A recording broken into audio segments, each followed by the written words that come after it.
aqui na Flamengo TV. Lá ajudar o povo da Flamengo TV. Felipe, você ainda vai certamente responder bastante sobre as questões ofensivas que deram certo hoje, mas agora são 5 jogos consecutivos sem sofrer gols, né? 3 vitórias no período em que desde que o Flamengo perdeu pela Libertadores. O que significa para você 5 jogos consecutivos sem sofrer gols? Bom, primeiro nível do... Tá muito alto. Alô, agora. Primeiro nível dos jogadores, que são muito bons. Depois a concentração, o comprometimento defensivo deles, que é muito... O nível de comprometimento e de estudos deles mesmo, né, com os próprios erros e com os acertos é muito alto. Eles mesmos se cobram, eles mesmos vêm perguntar para mim o que poderia ter feito em tal jogada, como poderia ter solucionado. Então esses debates ajudam muito a fase defensiva, e eu penso que uma equipe, que um ataque ganha jogos, mas a defesa ganha campeonatos. Sempre penso isso e dou um valor muito importante para a fase defensiva da equipe. Isso não quer dizer que é a última linha, quer dizer que são os 11, né, que jogam, que são importantes na fase defensiva, e todos têm que participar e tem a sua função também defensivamente. Está muito alto ainda, não tem como baixar? Alô, tá bom, vamos embora. Alô, tá bom. Pode? Felipe, boa noite. Gabriel Reis, Placar TV e Paparazzo Rubro-Negro. Queria te perguntar sobre o desempenho do Ayrton Lucas. A gente percebeu ele fazendo uma grande partida, não só hoje, já vem melhorando, e eu percebi um detalhe. Ele muito bem na jogada defensiva aérea, né? E era uma pequena deficiência que a gente percebia, que algumas jogadas aconteciam, e a gente percebe algumas coisas que já dá para ver que tem ali bastante do seu trabalho, como, por exemplo, o Pulgar, o De La Cruz, que não podiam tomar cartão amarelo e não tomaram cartão amarelo. E uma partida também, gostaria que você falasse sobre essa partida que o Pulgar fez hoje, né? Acho que o time inteiro foi muito bem, mas a partida do Pulgar foi impressionante. O Eric é fora de série, jogador fora de série. Felipe, boa noite. E Mauro Santana, do canal Mauro Santana, e até sobre essa questão que o jogador não desaprende, né? Tivemos mais uma vez a presença do Pedro, dessa vez como titular pela primeira vez, depois desse longo período de recuperação. Queria que você falasse a respeito desse processo que culminou com a primeira partida dele como titular, como é que você tomou essa decisão, né? E, lógico, o impacto dele, que já está brigando pela artilharia do Campeonato Brasileiro em tão pouco tempo que ele retorna, depois de um longo período de inatividade, quando se esperava até mais dificuldade dele para tentar encontrar ritmo, né? A calibrar a pontaria, mas parece que passou 7 meses, né, desse intervalo que ele volta a jogar futebol. Realmente, me parece que ele tenha ficado fora, né? Isso com a bola, né, com a questão fina com a bola, ele está incrível, e a gente via isso nos treinamentos, né? Os próprios médicos tinham que frear ele, porque ele estava vindo muito bem nessa recuperação, mas existem prazos e era importante ele cumprir esses prazos. E agora nós temos que continuar com essa sequência de minutos para ele. É um jogador muito determinante, muito diferente na área. Ele faz a diferença, um cara que é decisivo, e eu acredito que venha a potencializar ainda mais o nosso ataque. Tem o mesmo conteúdo que os outros jogadores em vídeo, porém no campo menos. Então existem alguns movimentos ainda que nós temos que automatizar mais para ele, e para que a equipe possa entender a forma de jogar que ele tem. E eu não tenho dúvida que ele vai elevar mais ainda o nível do nosso ataque, que está muito forte. Então fico muito feliz pela partida dele, e agora vamos recuperar mais essa parte física. Ele mesmo sabe que fisicamente não está a 100%, mas conseguiu ser titular hoje, conseguiu fazer um jogo muito bom, muito bom, e vamos esperar que ele siga nessa evolução aí, porque é um jogador de Copa do Mundo, né? Todo mundo sabe. Felipe, boa noite. Rodrigo Cerqueira, Grupo Globo. Ainda em cima dessa questão do ataque, hoje você começou com Pedro e Cebolinha, que ano passado era a dupla tida como titular, em um dos grandes momentos do Flamengo no ano, e os dois se machucaram, ficaram um período fora. O Pedro, uma lesão mais grave, o Cebolinha, menos tempo, mas enfim. Qual o ganho que você tem nessa questão de elenco e ofensivo, você poder contar com eles dois, que parece que mesmo, o primeiro jogo deles juntos esse ano como titulares, mas parece que eles já estavam jogando juntos, enfim, é uma sintonia muito fina entre eles, né? Sim, a escolha pelo Cebolinha hoje foi pelo plano de jogo, pelo que eu imaginei que pudesse acontecer com a equipe do Corinthians na fase defensiva deles. Então, onde estariam as vantagens, e imaginei que um jogo seria melhor para o Cebolinha antes que de outro companheiro, né? Então, ele tem essa relação socioafetiva com o Pedro, que é muito boa, mas também com a Arrascaeta, e eles se entendem muito bem, né? Então, muitas das vezes o Pedro gosta de fazer um jogo mais associativo, e ele é o cara que dá profundidade. Também o Michel faz muito bem isso aí, e é muito bom ter todos esses jogadores disponíveis, né? O Cebola vem de uma lesão muito grave, a lesão mais grave de todas no futebol, e também outro jogador que parece que não sentiu, né, todo esse tempo parado. Tem ainda que evoluir, temos coisas que trabalhar, que melhorar, mas é muito bom ter Cebola, Michael, Bruno, Luiz, Plata, todos podem jogar nesse lado do campo, até mesmo o Matheus Gonçalves pode jogar aí, e importante que eles se sintam confortáveis dentro do campo. Boa noite, Felipe. Pedro Ramos, Sintonia Esportiva. Parabéns pela vitória e pela goleada de hoje. Eu queria falar sobre o Hugo Souza, o goleiro do Corinthians, que teve a oportunidade de jogar contigo também aqui no Flamengo, e apesar de estar fazendo uma boa temporada, numa carreira sendo elevada, teve seu nome gritado pela torcida do Flamengo hoje. Eu quero saber de você se você consegue ver algum paralelo com o Hugo Souza e o Matheus Cunha, porque é o goleiro que veio revelado do Flamengo, está no banco de reservas, se você acredita que é necessário que ele saia do Flamengo, ganhe casca, para voltar e consiga talvez desempenhar um futebol com mais constância. Obrigado. Bom, o Hugo, eu já falei sobre ele em outras entrevistas, né? É um amigo que eu tenho, um ex-companheiro aí durante alguns anos. E é um cara com um potencial muito grande e muito corajoso, né? Porque ele decidiu sair, também era o momento dele sair. Aqui as portas, a situação dele estava bem complicada realmente, as portas estavam se fechando, e ele teve muita coragem de ir para Portugal, num clube de menor expressão, para poder mostrar o futebol. E aí eu acho que ao sair desse contexto do Rio de Janeiro, para ele foi muito bom, e hoje ele é o goleiro que ele é. A falha que ele teve não quer dizer nada, até mesmo pelo respeito que ele tem com a torcida do Corinthians, com grandes atuações, e hoje fez também grandes defesas. Então, um goleiro que o mérito é dele, né? Conquistou sozinho. E o Matheus foi titular do Flamengo, é um cara que é muito confiável, confio nele, vai jogar na quinta-feira, e não tenho dúvida que se precisar, como vou precisar em alguns momentos do ano, eu sei que eu posso contar com ele de olhos fechados, né? Então, não sei sobre sair ou não sair. Hoje o Rossi está sendo titular, está desempenhando um grande trabalho também. Para mim, o principal do goleiro é debaixo da trave com as mãos, e ele está fazendo bem, e depois com os pés também nos dá muito a equipe. E os dois goleiros têm essa briga saudável entre eles, e hoje por hoje estou optando pelo Rossi, mas eu sei que se precisar eu posso contar com o Matheus. Até mesmo quando eu cheguei aqui na Copa, ele era o titular e o time estava classificado até a semifinal. Felipe, boa noite. Natália Brasil aqui, Rádio Roquete Pinto.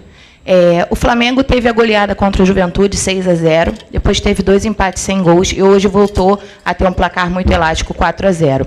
A gente já ouviu, né, tanto da torcida quanto da imprensa, comentários a respeito da dificuldade do Flamengo em alguns momentos em fazer gol, mas a gente viu recentemente 2 grandes goleadas. O que você acha que pode estar acontecendo? Algum posicionamento tático da sua escolha? O que você acha que pode estar tendo essas oscilações entre uma goleada e jogos onde o Flamengo não conseguiu marcar?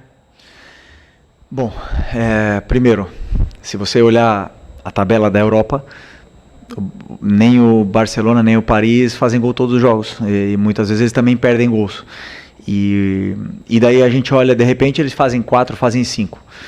Não vamos fazer gol todos os jogos, isso é uma coisa evidente. O problema é que aqui no Flamengo, eu conheço bem esse clube, já estou aqui há 6 anos, quando não se conseguem as coisas, ou quando, por exemplo, empatamos o jogo contra o Vasco, não fizemos gols, criamos várias chances, não fizemos o gol, então a torcida, ou então o pessoal aí, os analistas de YouTube, de Twitter, temos que achar um culpado. Então a gente começa a analisar, eles começam a analisar, ver quem é o culpado. Então, o culpado é que o Gerson está jogando no ataque, o culpado é o Bruno Henrique no ataque, ou o Michael não pode jogar mais. E fazem a cruz nos jogadores e começam a decidir pelo torcedor. E o torcedor consome isso. E o que eu quero aqui pedir para o torcedor, não gosto de dar recados, é que não consumam o que eles falam. eu também analiso minha equipe, eu também sei o que a gente pode melhorar. E quando não se faz gol, os jogadores são os primeiros que pedem mais finalização. Os jogadores são os primeiros que sabem que tem que melhorar, sabem que tem que chegar na área e ser mais frios e criar automatismos e mecanismos para poder fazer gols. Mas esse time aqui já deu muitas alegrias e é o time mais goleador do Brasil em 2025. E um dos menos goleados. Então, eu sei o que eu estou fazendo, eu acredito muito na minha ideia, no que é a minha ideia de jogo, sei o caminho que traço para chegar até o gol do adversário, dou o plano para eles, e tem dias que eles vão fazer gols. Tem dias que vai chutar 2 e vão fazer 2 e vai ficar 2-0. E tem dias que vão chutar 20 e infelizmente a bola não vai entrar. Isso acontece porque o adversário também joga.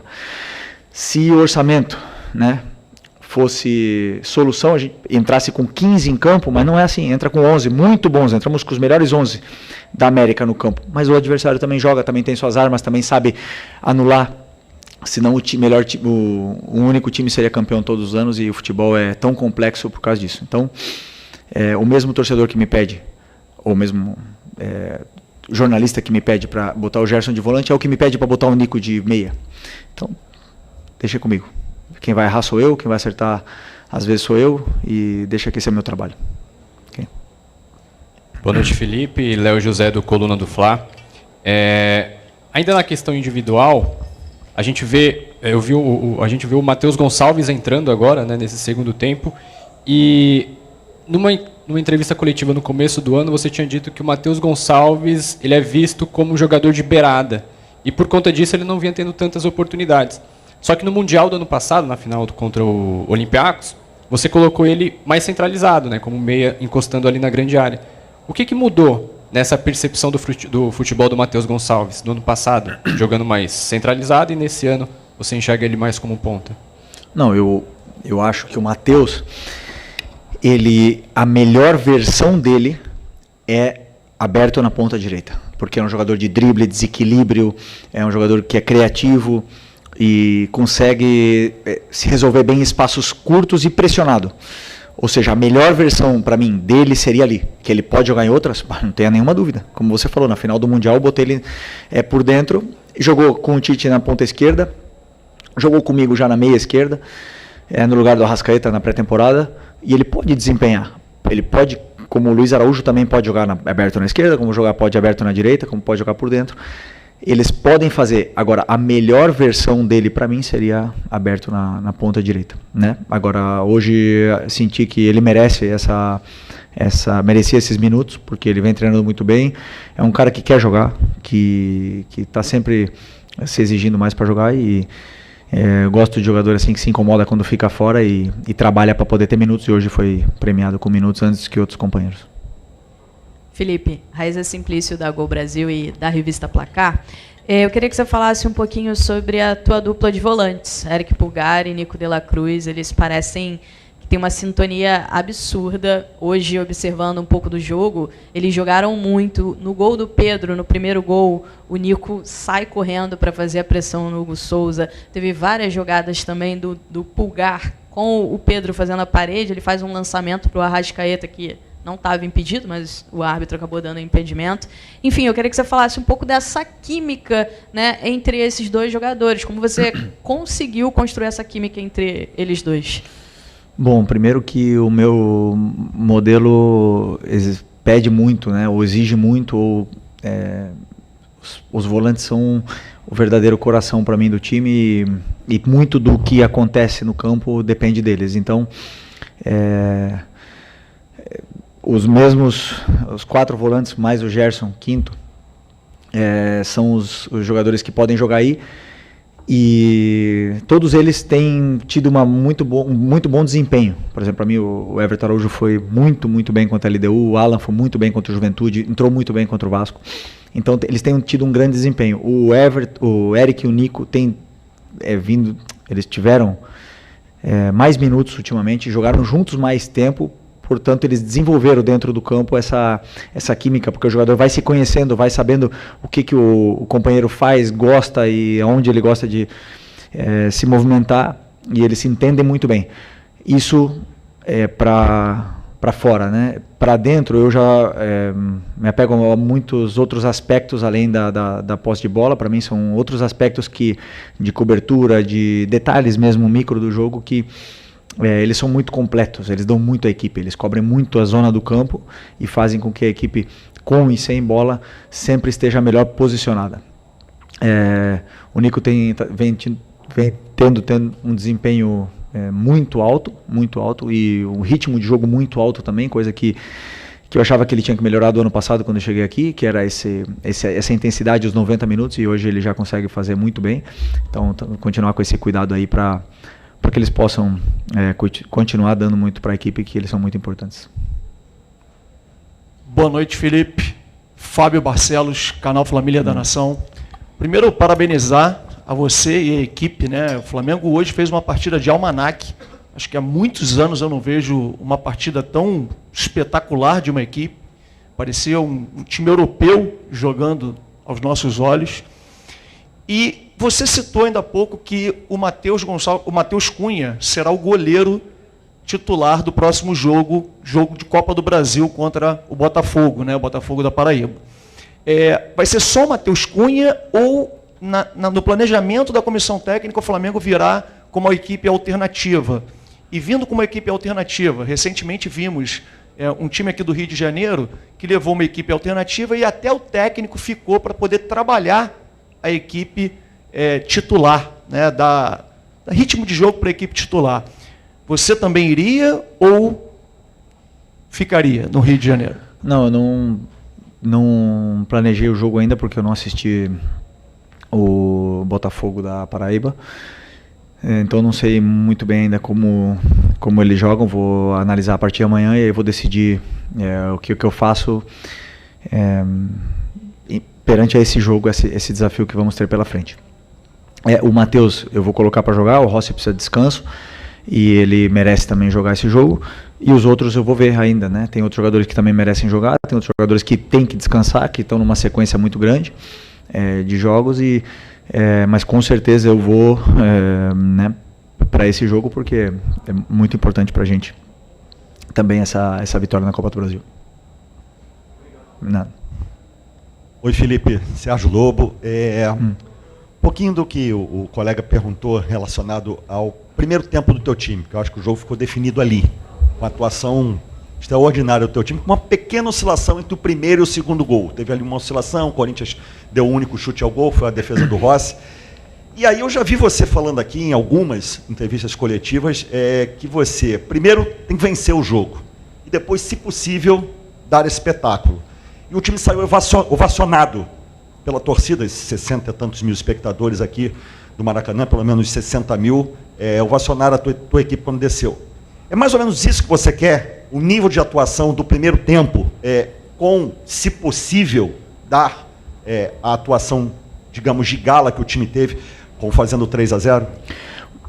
O treinador sempre espera uma atuação de gala, um time concentrado, um time que domine, que seja pressionante, que faça gols. A gente sempre espera isso. Quando eu deito no travesseiro um dia antes do jogo, eu penso, poxa, tomara que amanhã seja a melhor atuação da nossa equipe, né? Sempre almejo isso e preparo isso. Sempre brinco com o meu auxiliar que até agora na prancheta ganhei todos os jogos, né? Sempre. Eu nunca perdi um jogo na prancheta. O problema é que no campo o adversário joga, as fichas se mexem e não é tão simples assim. Eu vou te falar uma coisa, eu acho que o nosso primeiro tempo hoje a gente foi muito efetivo, feliz, jogamos muito bem, é verdade.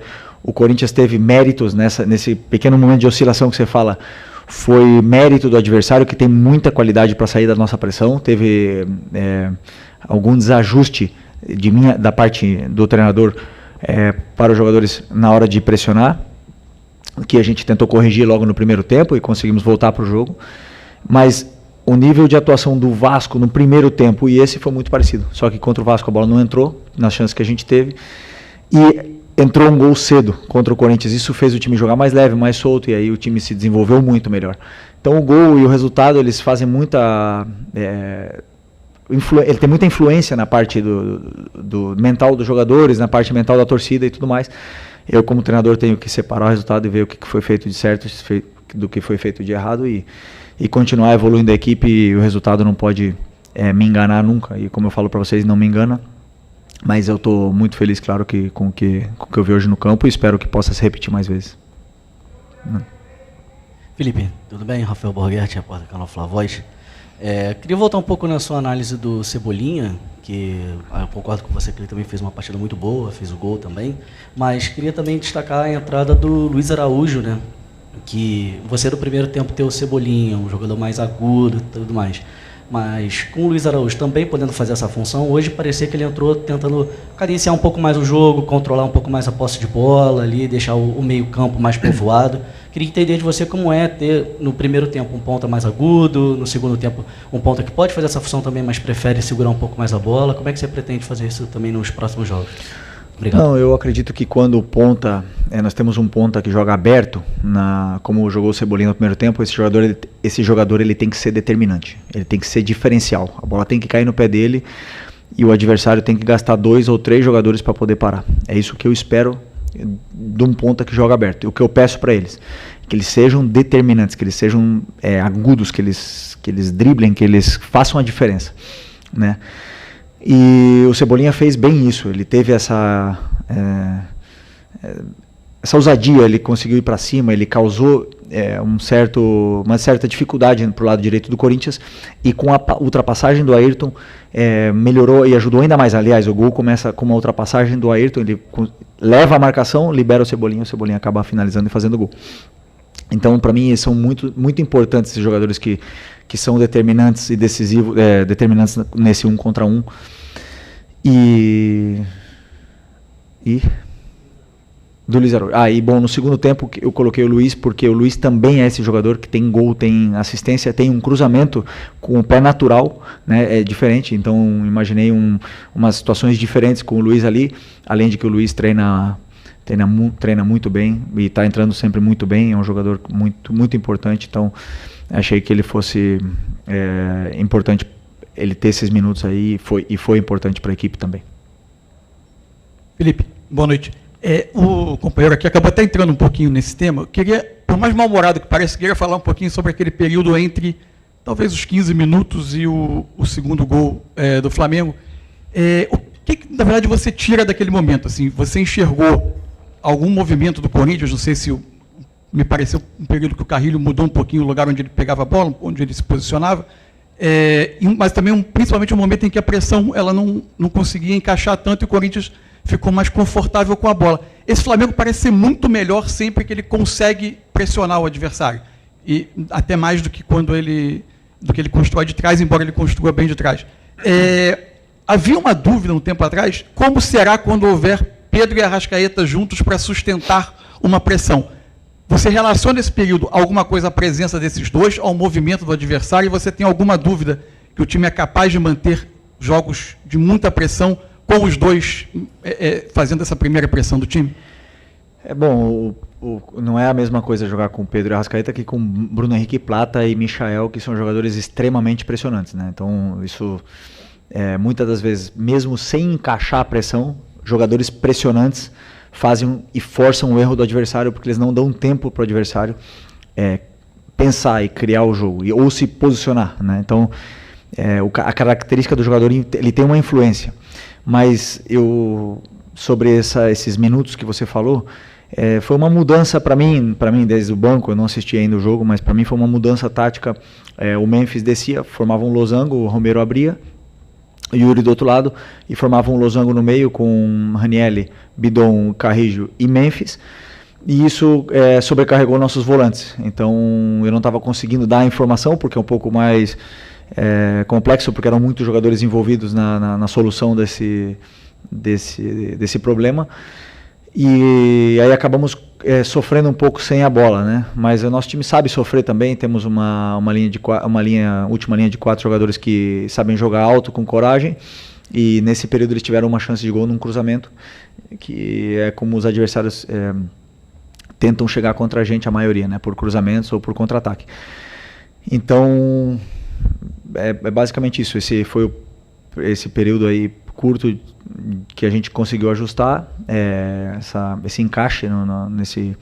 nesse losango do Corinthians, e aí eles já dificultaram novamente para poder jogar. Como também a sua companheira, acho que citou, o Nico, tem um papel muito importante nessa pressão, porque é um cara que é muito pressionante também, e aí tudo melhorou quando os encaixes se ajustaram e os jogadores conseguiram voltar até a bola, que é importante. Obrigado, Felipe. Boa noite. Tchau, tchau.